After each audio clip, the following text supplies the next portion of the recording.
Dan qada yang menciptakan bukan Tuhan. Kita selama ini salah memahami. Makanya kalau Allah menyediakan hadiah yang namanya pahala, mungkin kita nggak sholat ya. Gitu. Tapi pengen dibilang sholatnya ikhlas. Tapi memburu hadiah. Ya, aneh, dikit-dikit pahala. Berarti bohong dong Allah di ayat ini mengatakan pembalasan itu akan setimpal. Yang bisa menghapus semua karma kita cuman kebaikan kita. Nih, boleh gak minta ampun sama Allah? Boleh? Boleh lah. Tentu saja karena Allah Maha Pengampun. Tapi kan secara tidak langsung kita sedang tidak yakin ke Maha Pengampunan Allah. Kalau Allah Maha Pengampun, berarti Allah mah gak usah dimintai ampunan. Kan Maha Pengampun. Kan Allah bilang segala dosa sudah aku ampunkan kecuali satu, syirik.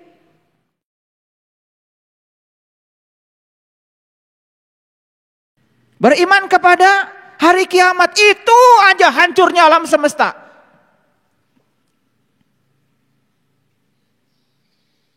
Kenapa sih? Beriman kepada qada dan qadar. Gak ngerti juga apa itu qada. Apa itu qadar? Lihat saya semuanya. Qada dan qadar itu adalah suratan kehidupan yang tercatat di DNA kita, bawaan kita sendiri.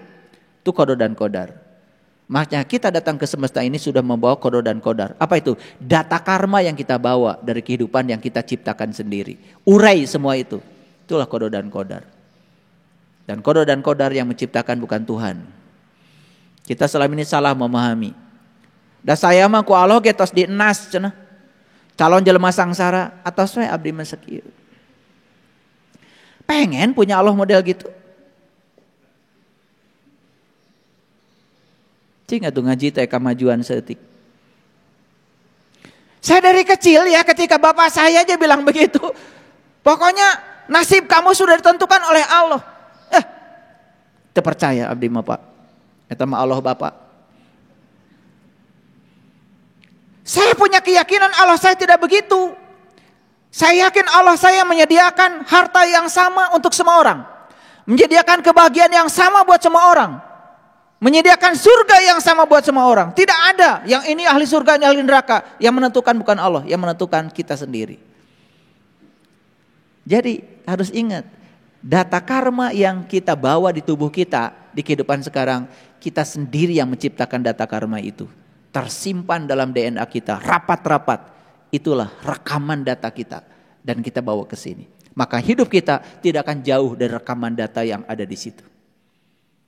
Cuman ada lebihnya karena Allah ngasih bonus. Nah nanti bonusnya. Kalau cerita bonus biasanya suka kan kalian. Pakai ayat biar percaya. Iya, ibu-ibu ya, kalau beli sabun cuci ada mangkok, wih luar biasa bahagianya. Tadi imah mangkok sakutupa balatak. Tapi begitu hadiah mangkok, bahagianya luar biasa. Padahal mangkok di rumah Pak Balatak tadi dipakai esina. Betul nggak? Iya. Di rumah mangkok sudah banyak, bingung isinya nggak ada. Tapi begitu beli sabun ada hadiah mangkok, luar biasa senangnya. Emang kita ini memang senangnya hadiah. Makanya kalau Allah menyediakan hadiah yang namanya pahala, mungkin kita nggak sholat ya. Gitu. Tapi pengen dibilang sholatnya ikhlas. Tapi memburu hadiah. Ya, aneh, dikit-dikit pahala.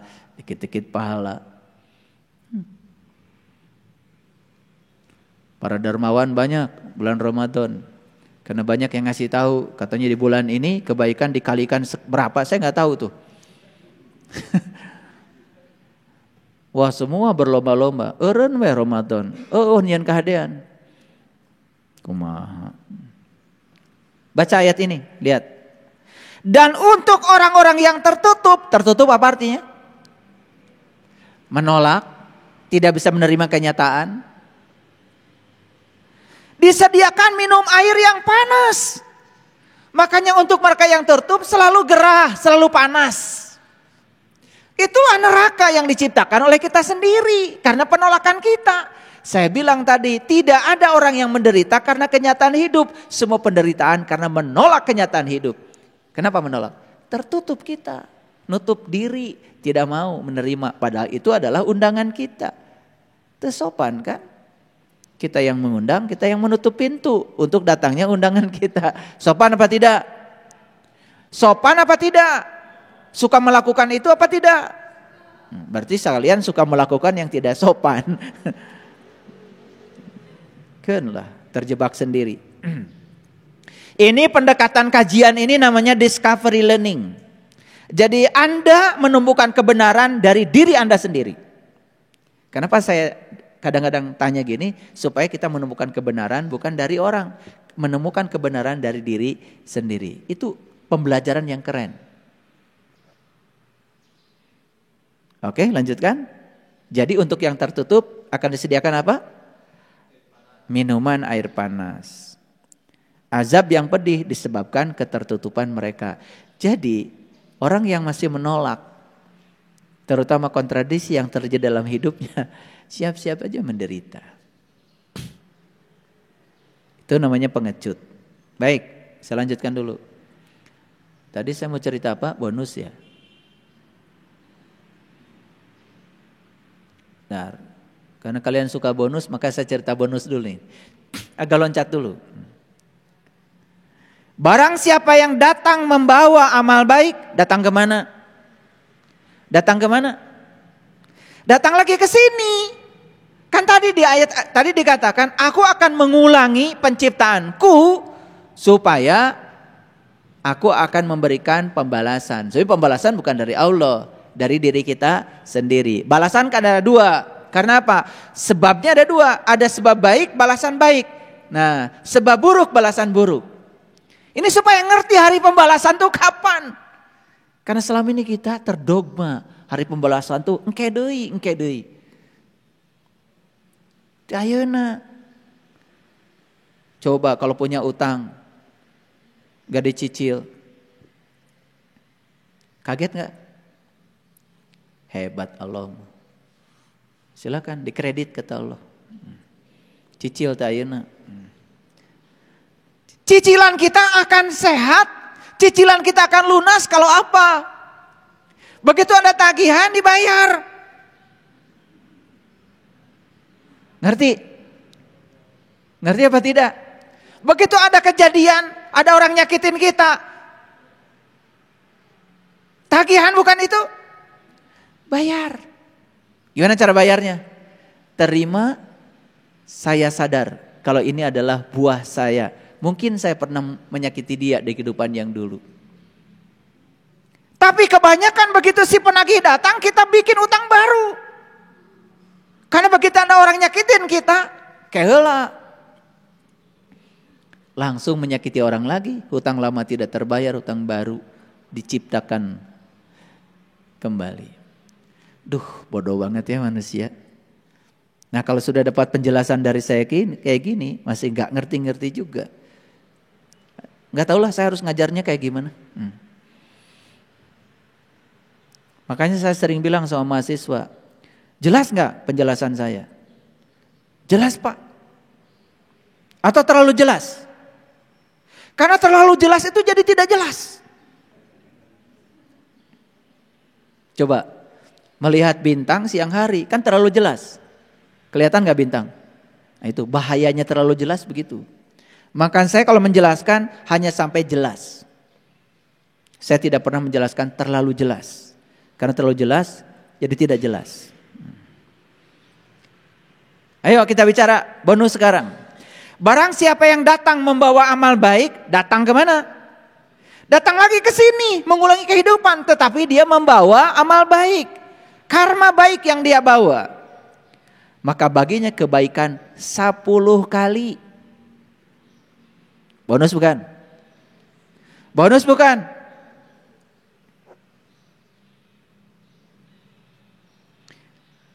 Ini yang sering diartikan lain.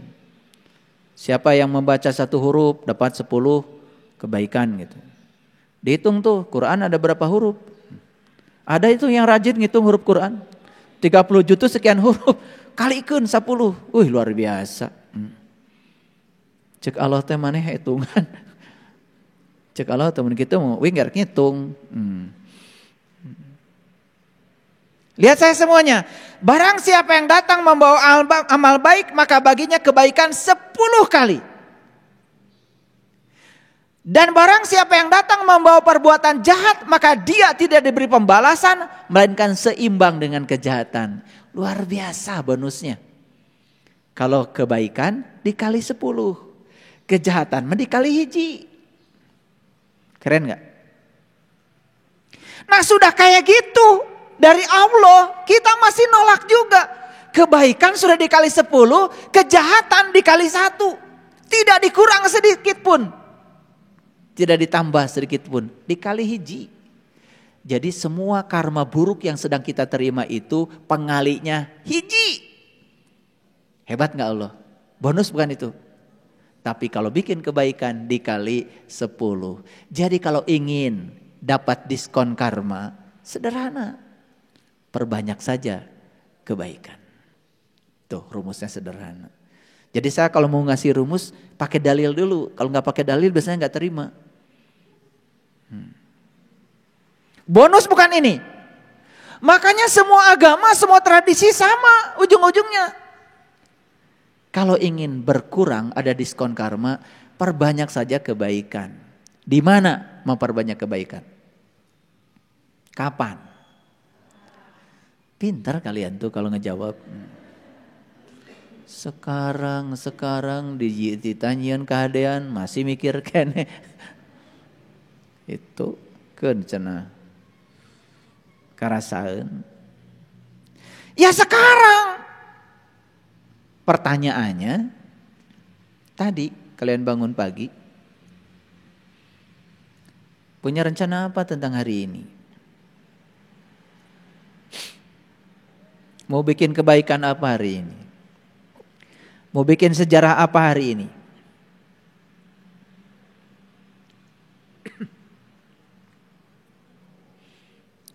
Makanya pagi-pagi itu bikin sejarah. Bikin program. Kebaikan apa yang akan saya lakukan hari ini?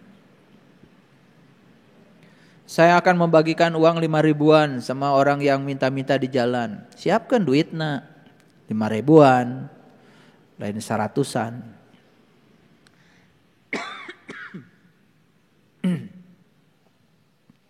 Gitu.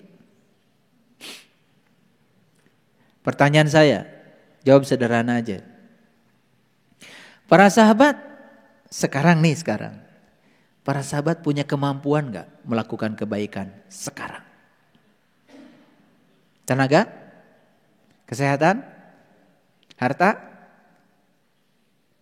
Baju? Banyak apa dikit? Berapa lemari di rumah? Beras?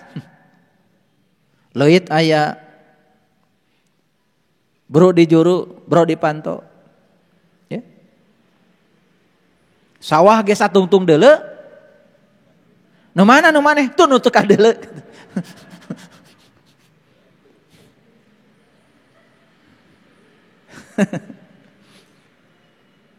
Biar ketawa karena banyak yang ngantuk nih. Kalau ngaji bulan puasa ngantuk itu saya nggak ngerti ini puasanya bener nggak. Karena kalau benar puasa tuh meningkatkan kecerdasan, sekaligus meningkatkan kesadaran. Iya dahar naon tadi isuk-isuk.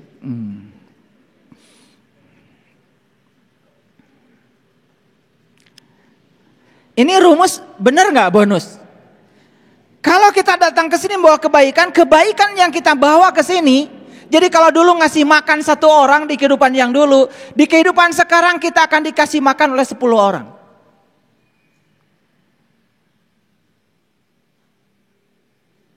Tapi itu syar'i. Hakikatnya apa?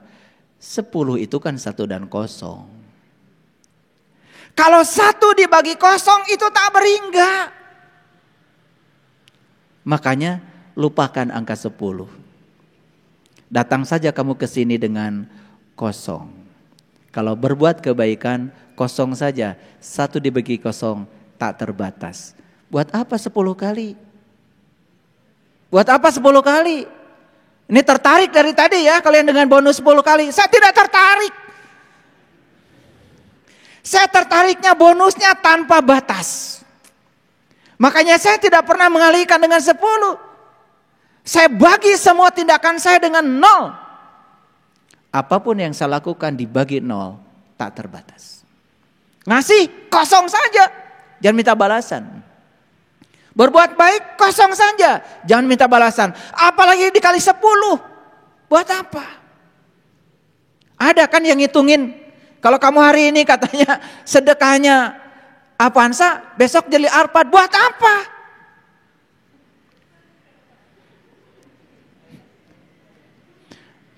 Tertarik Kak dikalikan 10? Jangan tertarik. Karena ini adalah simbolik.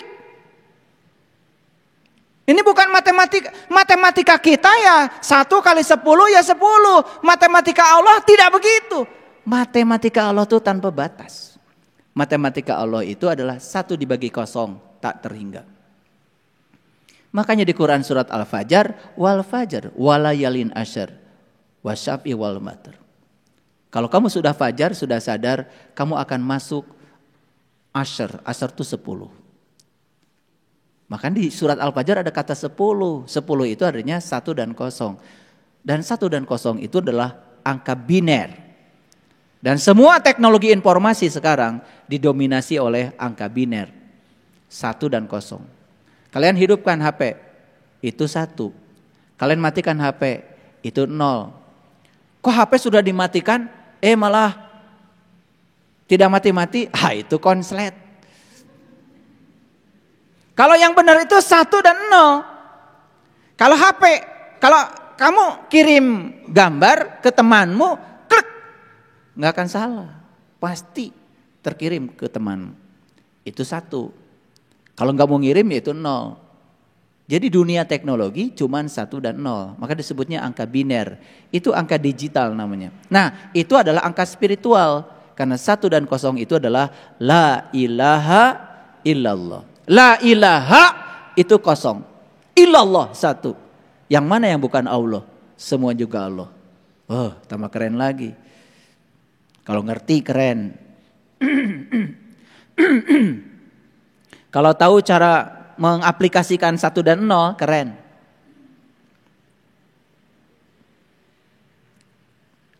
Kan ujung-ujungnya la ilaha illallah. Yang mana yang bukan Allah? Yang nyata Allah, yang tidak nyata juga Allah. Semuanya dia kok. Tidak ada satu peristiwa pun di semesta yang tidak ada kehadirannya. Selesai. Biner lagi angkanya. Tertarik Kak dengan bonus ini? Oke. Kuncinya 1. Sekarang mumpung kita masih hidup dan punya kesempatan berbuat baik, berbuat baiklah sebanyak-banyaknya.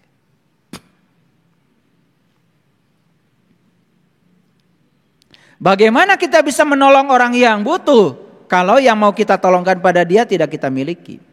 Bagaimana kita bisa menolong orang yang susah kalau kitanya susah? Bagaimana kita bisa menolong orang yang dalam kegelapan kalau kitanya gelap? Bagaimana kita bisa menolong orang yang lupa kalau kitanya pun masih cani ingat? Kuncinya 1. Kalau kalian ingin jadi penolong Allah, mulailah tolong dirimu sendiri. Tolong dirimu sendiri, tolong. Kapan? Sekarang. Ya, semangat hidup.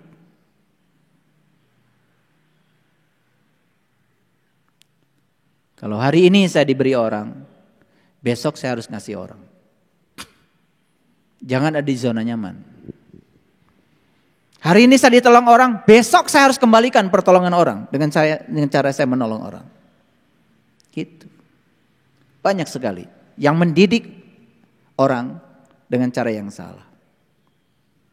Dulu saya tidak tertarik bikin panti asuhan, gak tertarik. Kalau kita cuma ngumpulin anak-anak yatim kemudian kita kasih makan, mereka hanya menjadi orang-orang yang bergantung kepada pemberian kita. Dan kita mendidik yang salah. Sekolahkan mereka kalau mau. Makanya dulu saya di sini bikin sekolah gratis. Semua saya sekolahkan. Yang putus sekolah ikut PKBM. Ada paket A, paket B, paket C. Ini 2 tahun ya, berhenti karena pandemi. Nanti kita mulai lagi. Ayo. Peluang dari Allah begitu terbuka. Terbuka apa tidak? Terbuka. Apa yang menutup peluang itu? Kemauan kita. Niat kita. Selalu kalau nggak punya niat mungkin masjid ini juga nggak akan jadi. Kalau nggak ada niat. Makanya itulah niat. Jadi karma yang sebenarnya adalah niat. Catat itu supaya mengerti. Balik dulu ke atas. Baik, kita baca ayat ini. Ini Quran surat Ali Imran ya, ayat 161. Pembalasan itu setimpal dan adil. Pembalasan itu setimpal dan adil. Tidak mungkin seorang nabi berkhianat dalam sebuah urusan.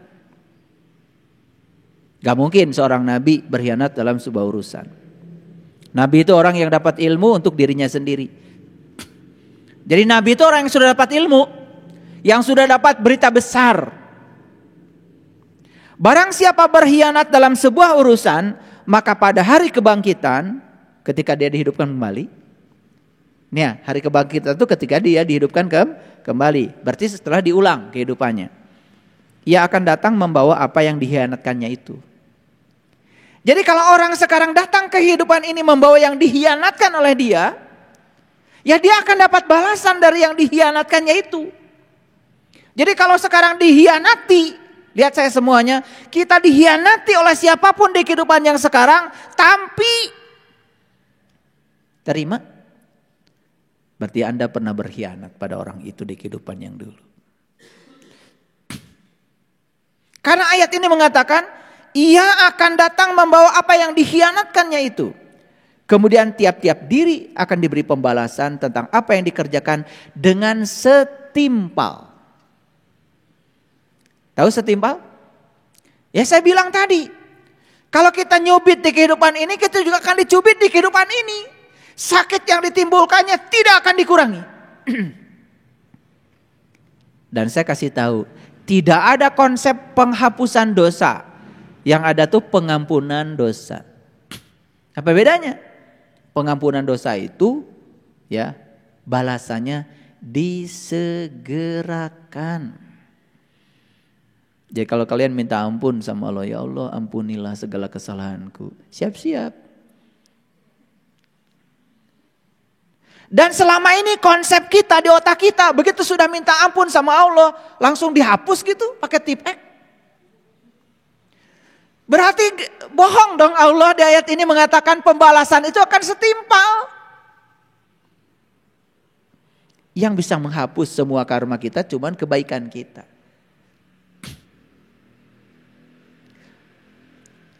Nih, boleh gak minta ampun sama Allah? Boleh? Boleh lah. Tentu saja karena Allah Maha Pengampun. Tapi kan secara tidak langsung kita sedang tidak yakin ke Maha Pengampunan Allah. Kalau Allah Maha Pengampun, berarti Allah mah gak usah dimintai ampunan. Kan Maha Pengampun. Kan Allah bilang segala dosa sudah aku ampunkan kecuali satu, syirik. Innallaha la yaghfiru ayyushraka bih wa yaghfiru ma duna dzalika liman yasha. Segala dosa sudah aku ampunkan kecuali satu, syirik. Syirik itu kan berkhianat kepada Allah, selingkuh kepada Allah. Nah, selingkuh kepada Allah itu yaitu tidak bisa menggunakan kalimat la ilaha illallah dalam kehidupan, tidak bisa mengaplikasikan kalimat itu. Itu namanya selingkuh. Contoh selingkuh gampang. Ragu saja kepada Allah itu sudah selingkuh. Khawatir saja tentang hari esok itu sudah selingkuh.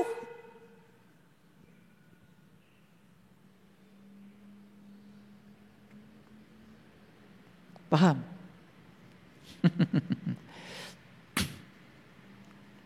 Jadi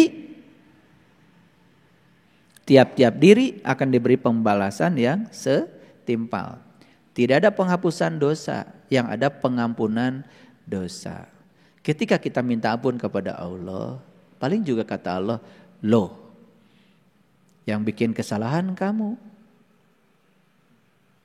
Sekarang gilirannya kamu belajar bertanggung jawab pada akibat dari sebab yang kamu timbulkan sendiri. Baik kata Allah, besok dibalas. Itu aja. Paham? Ya lebih bagus diselesaikan sekarang kan? Mumpung masih hidup. Jadi kalau dicubit oleh orang sekarang tahu, oh dulu saya pernah nyubit, gak apa-apa. Biar selesai sekarang karena ini pengampunan. Ini konsep pengampunan yang selama ini kabur ya di otak kita. Secara dalil tidak cocok, secara saintifik apalagi gak masuk akal. Katanya akan dibalas setimpal, tetapi dihapuskan. Karena kita menganggap selama ini yang namanya pengampunan dosa sama dengan penghapusan dosa. Kata Allah, laha maka sabat walaya makta sabat. Akibat yang akan kamu terima sebanding dengan sebab yang kamu timbulkan. Oke?